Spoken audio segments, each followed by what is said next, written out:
સ્વાગત છે। અમે ભારતીય પ્રોપર્ટી માર્કેટ વિશે વાત કરી રહ્યા છીએ, જે હાલમાં ઘણો ચર્ચામાં છે। માર્કેટ વિશ્લેષકોના અંદાજ મુજબ આવનારા 5 વર્ષોમાં રહેણાંક પૂર્વ વેચાણમાં 5% સગર એટલે કે સંયુક્ત વાર્ષિક વૃદ્ધિ દર જોવા મળે છે। આ કોવિડ પહેલા જે જોવા મળ્યું તેની સરખામણીમાં આ એક મોટો ઉછાળો છે અને આએ તરત જ મારી ધ્યાન ખેંચ્યું। શું ચાલી રહ્યું છે તેને અનપેક કરવામાં અમારી સહાય કરવા માટે હું એક એવા નિષ્ણાતને લાવ્યો છું જે નજીકથી છે રિયલ એસ્ટેટમાં ટ્રેન્ડ્સને ટ્રેક કરવું। તો આ આશાવાદને શું પ્રેરણા આપી રહી છે? વિશ્લેષકો મુખ્ય તત્વો તરફ સંકેત કરે છે। પ્રથમ, ઇન્વેન્ટરી ઓવરહેંગ 15 વર્ષમાં સૌથી નીચા સ્તરે છે। હવે જો તમે વિચારી રહ્યા છો કે તેનો અર્થ શું છે, તો ઇન્વેન્ટરી ઓવરહેંગ મૂળભૂત રીતે પુરવઠા અને માંગનો માપ છે। આને વેચાતા ન થયેલા ઇન્વેન્ટરીને સરેરાશ માસિક વેચાણ દરની સરખામણી કરીને ગણવામાં આવે છે। હાલમાં જે નીચું ઓવરહેંગ છે તે દર્શાવે છે કે માંગ પુરવઠાને આગળ વધે છે અને આ સ્વાભાવિક રીતે ભાવો પર ઉપરની દિશામાં દબાણ મૂકે છે। ઉદાહરણ તરીકે, મુંબઈમાં હાલમાં 2010 પછીનું સૌથી નીચું ઇન્વેન્ટરી ઓવરહેંગ છે, માત્ર 1.2 વર્ષ। બેંગ્લોરના આંકડા 2008 પછીના સૌથી નીચા છે અને ગુરુગામમાં, જ્યાં મોટા ડેવલપર્સ કાર્યરત છે, ત્યાંની સ્થિતિ પર સમાન રીતે તંગ છે।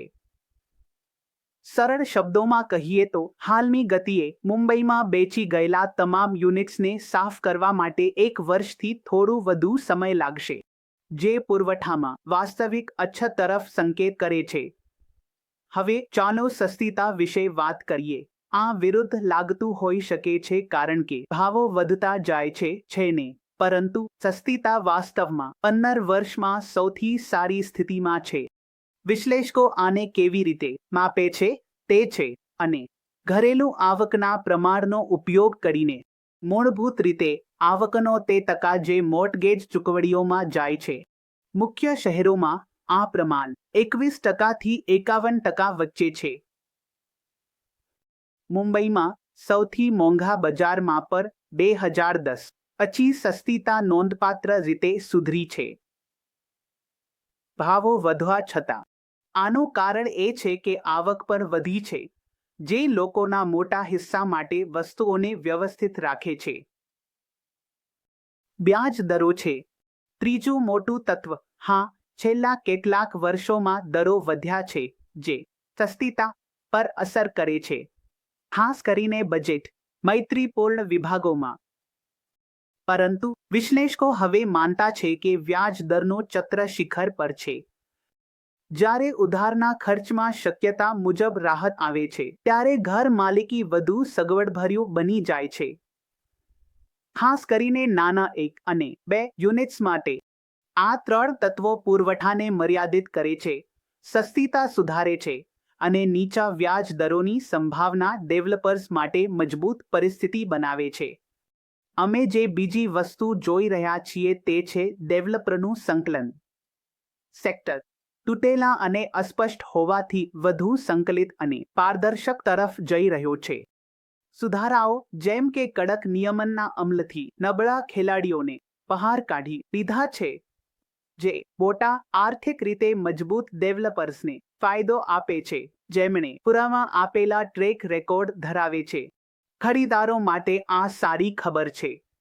બજાર પણ ટૂંકા ગાળાના રોકાણકારો દ્વારા ચલાવવાથી અંતિમ વપરાશકર્તાની માંગ તરફ જઈ રહ્યો છે, જે લાંબા ગાળાની સ્થિરતા માટે એક મોટું સકારાત્મક છે।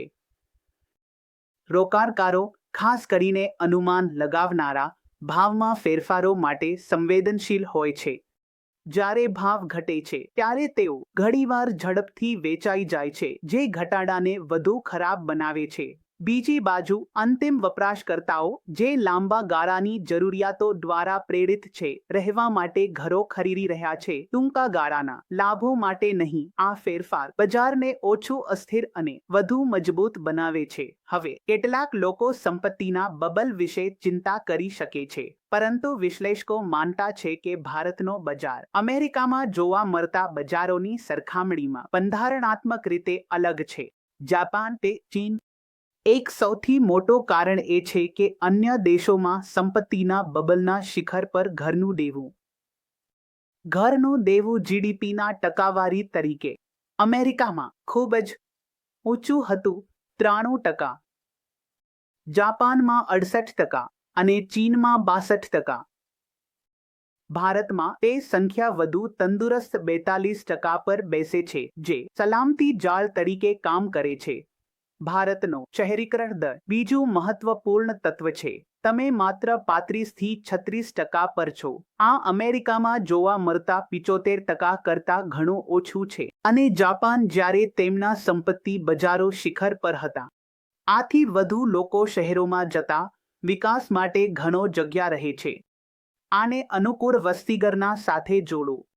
ભારતનો મુખ્ય ઘર ખરીદવાનો ઉંમર જૂથ 30 થી ઓવર 40 વર્ષનો છે, જે 2037 સુધી વધતા રહેવાની આશા છે. તેની સરખામણી ચીન સાથે કરો, જ્યાં આ જૂથ પહેલેથી જ ઘટી રહ્યો છે, અને તમે જોઈ શકો છો કે વિશ્લેષકો ભારતની લાંબા ગાળાની માંગ વિશે કેમ આશાવાદી છે. ખરેખર કોઈ પણ બજાર જોખમ મુક્ત નથી. જો ભાવ વધે ખૂબ જ ઝડપથી, તે માંગને ધીમું કરી શકે છે અને ઇન્વેન્ટરીનો ભંડાર વધારી શકે છે, જે સુધારાના જોખમને વધારશે. જમીનના ભાવમાં વધારો એક બીજો ચિંતાનો વિષય છે, પરંતુ કારણ કે તે વિકાસકર્તાઓના માર્જિનને દબાવે છે, પ્રોજેક્ટોને ઓછું નફાકારક બનાવે છે, તેમાં ધીમા જીડીપી વૃદ્ધિ અથવા પ્રોજેક્ટમાં વિલંબ જેવા સંભવિત માક્રો આર્થિક પડકારો ઉમેરો.